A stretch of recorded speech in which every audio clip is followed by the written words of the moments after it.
What is actually going on with the economy nowadays? The price of gas? Inflation? Are we in a recession? I'm Jeff Guo, co-host of NPR's Planet Money. Come along with our super team of econ experts as we delve into the stories that show you how the world really works. That's Planet Money from NPR. This is a CBC podcast. There is something about a Ken Burns documentary series that stays with you long after you've watched the final episode. Whether he's looking at the U.S. Civil War, or baseball, or jazz, or cancer. It's not only the script and the music, it's the still photographs that tell the stories of a time and the people who lived and died during that time. And it's those images that take center stage in his latest work. Ken Burns has assembled a collection of photographs to tell the story of America, both good and bad. It's called Our America, a photographic history. Ken Burns, good morning. Good morning. You grew up in a house that loved photography and had a darkroom in it. Tell me about your father's darkroom. Yeah, well, my first memory, literally that first little strip of film in your brain lodged way back in the files is a little strip of film of me sort of winding my way between the stud wall of a building, a darkroom my dad was building in our basement in a tract house in a development at 827 Lehigh Road in Newark, Delaware. He was the only anthropologist in the state of Delaware, and he was also an amateur but very avid still photographer. And the next memory, which is sort of spliced next to that first one, is of me in his arms in that eerie red light with the weird smells and watching that magic, that alchemy of a photograph. So somewhere along the line, this is imprinted pretty early. And in all of my work, even when there is an abundance of moving pictures from, recent history like Vietnam War or Holocaust or World War II, whatever it might be over the last decades, the still photograph is still the basic building block of everything that we do. Obviously, we make it, use it in a situation like the Civil War where there obviously is no moving pictures, but it's the hallmark of what we do. Can I go back to a word that you just used, which was the magical kind of element of this? I mean, those of us who are old enough to remember what it was like in a dark room, remember that alchemy, right? That something didn't exist and then it appears on that piece of paper. You say that photography is still magical to you. It is indeed. I think there's only one thing more magical, which is the birth of a child. You're in a room and, there's X number of adults, and then there's nobody's come in, but there's another human being there. The photography process, the old process of development, is like that, where you're there. There's a kind of intimacy. You're dealing with a lot of blank paper, photographic paper, and then all of a sudden, in a couple of baths of chemicals, there emerges a picture, and that's incredibly magical for me, and always has been. You say in the introduction to this book that you don't just look at a photograph, you listen to it as well. What does that mean? Well, I had originally wanted to be a feature filmmaker, kind of John Ford, Alfred Hitchcock, Howard Hawks. I saw my dad cry at a movie after my mom died. And he hadn't cried when she was sick or when she died or at the funeral, but he cried at a movie, and I just got it. I said, oh, that's what I want to do. But I ended up going to Hampshire College in Amherst, Massachusetts, where everyone reminded me that in Hollywood, they call it the industry, and maybe you didn't want to be involved in industrial production, assembly lines and that sort of stuff. And I kind of had all of my teachers were documentary still photographers, including Elaine Mays and my mentor, Jerome Liebling. And they reminded me that there is as much drama in what is and what was. So as I began to develop my own professional life, I began to see that as I was trying to will these old photographs alive, trusting that they had a past and a future, that the cart and the horse were, rumbling through the frame, that I was animating them and attempting to reanimate them. It required listening to them. Did that horse whinny? Did the cart wheels make a noise? Did the cannon fire? Did the bat crack? Did the crowd cheer? Whatever the subject was, as I looked in that intimacy through the viewfinder, it became hugely important, not just to frame these things, not hold them at arm's length, but treat the still photograph as if it was a master shot in a Hollywood production that had a long shot, a medium shot, a close shot, a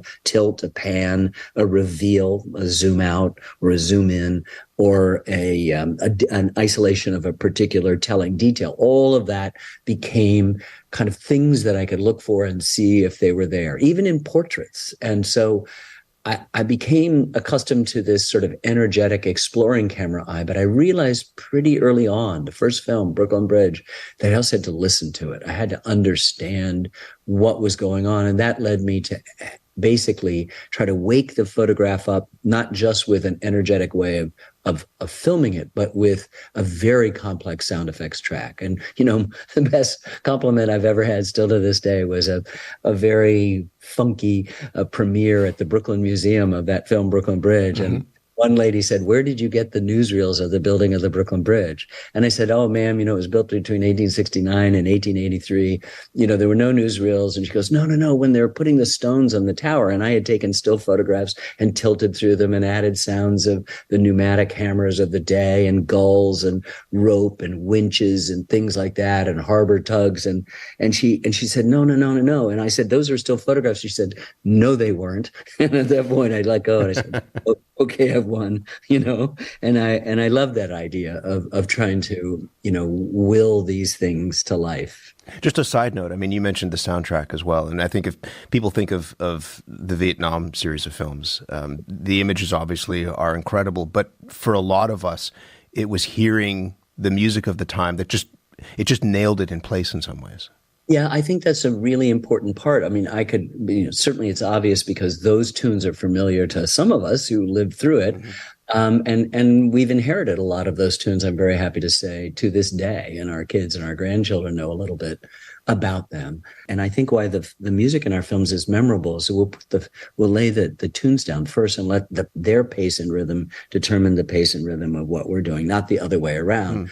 Traditionally, in that Hollywood industrial model, you finish editing, you lock the picture, and then you turn it over to a composer who amplifies emotions you hope are already there, rather than the kind of organic process. My God, music is the only, as Wynton Marsalis says, it's the art of the invisible. And so it's the fastest art form there is, 1, 2 notes, and it's got you. And so we've tried to humbly kind of submit ourselves to the power of music as well as to image and to, as we've been discussing, sound effect and voice, to try to create these things.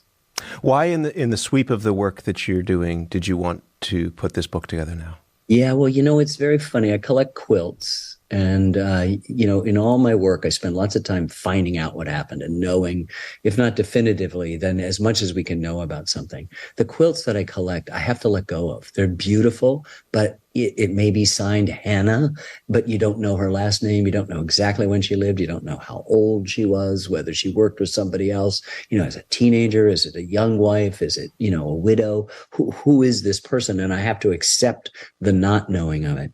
And that led me back to the fact, and I've been incubating this project for 15 years at least, where I wanted to go back to the sort of respect that we used to give to a single image in, say, a photography book, like an Aperture monograph, and that used to bulge the shelves of my mentor Jerome Liebling's office and home, hundreds of books which I'd look at, and there was only one photograph per page, sometimes with no caption, sometimes with minimal caption, which I chose for this book. And I wanted to arrange it chronologically from the first self-portrait, Americans are very much interested in themselves to this day, in 1839, all black and white, through more or less the recent present, up to now, but more impressionistic the last 30 years. Every state represented. That was one of my things. And basically all of the films I've done, but no kind of neon sign saying, hey, that's my film on the Civil War. That's when we did base, but just a set of collections that would try to return, as I said in the intro, full value to the cliche, a picture is worth 1,000 words. What if you could just look at a photograph and let it work on you with a silent caption, Gettysburg, 1863, or New York City, 1863, whatever it might be, Jamestown, Rhode Island, with, two girls on the beach with their very long, but very, at that point, risque bathing costumes on, just having a good time. What would happen? And what would happen if you didn't manipulate that? Then, of course, in the back of the book, we have, thumbnails of every one of the photographs you've just seen, nearly 250, and then a pretty lengthy prose description. Who's the photographer? What happened? What's going on with the photograph? What's going on with photography? Any old thing to sort of anchor you, if you need it, in a kind of more rational world. But the first thing is to let these photographs speak to you directly, and to look at the whole, as you said in your introduction, the kind of whole panorama of America. And it's not just good and bad. It's also beautiful, and it's sorrowful, and it's ugly, and it's poignant, and it's carefree, and it's got all sorts of dynamics that I think we tend to, in a binary media culture and in a binary computer world, think that it's only black or white. And it's, of course, not. It's always shades of gray. And I'm very interested. I've worked on this at night and on weekends with my colleagues Susanna Steisel and Brian Lee and David Blistein for just years and years and years, trying to kind of get it right. It's been an interesting experience of having to yield to that process. In a film, I'm a director. I control how long you see a photograph. And we tend to, give you time to read it. But here, you're the director. You can spend an hour on one photograph if you wish. I'm Jordan Heath Rawlings, the host of The Big Story. I'm so happy to announce that this week we are turning the microphone over to our friends at the Narwhal, so you can hear critically important climate stories that will help shape the future of Canada. Global wildlife populations have declined by 69% since 1970. $2.6 billion over 5 years. And yet the companies are still not satisfied. They want an even bigger tax credit. Storms are going to get worse. Rainfall is going to get worse. It's going to impact a lot of people. So make sure that you don't miss the Narwhal Week here at The Big Story. You can listen at the Frequency Podcast Network or, of course, wherever you get your podcasts.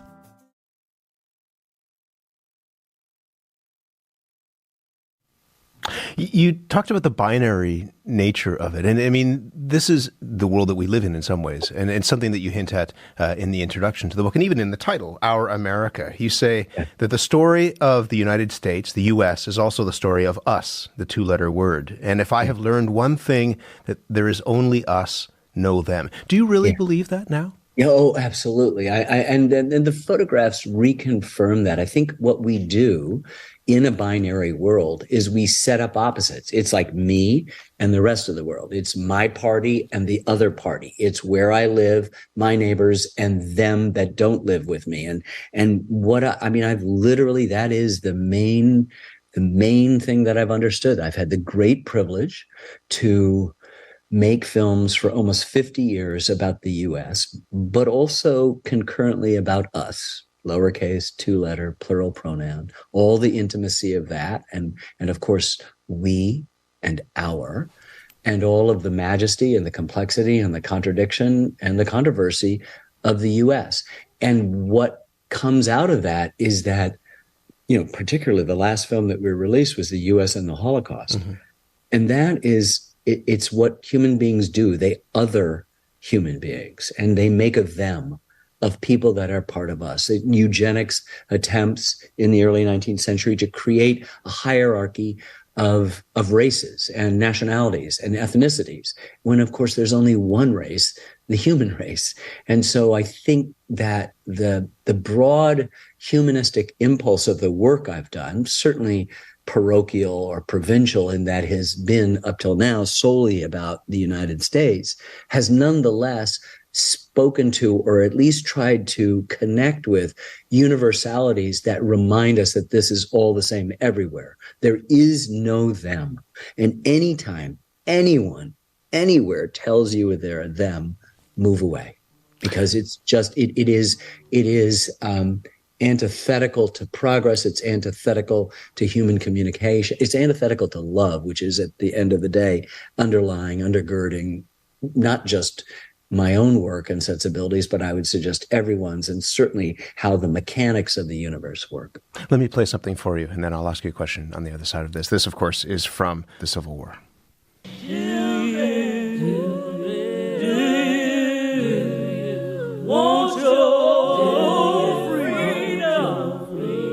Some slaves refused to work.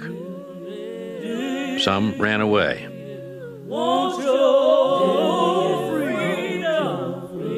Still, blacks struggled to hold their families together, created their own culture under the worst of conditions, and yearned to be free.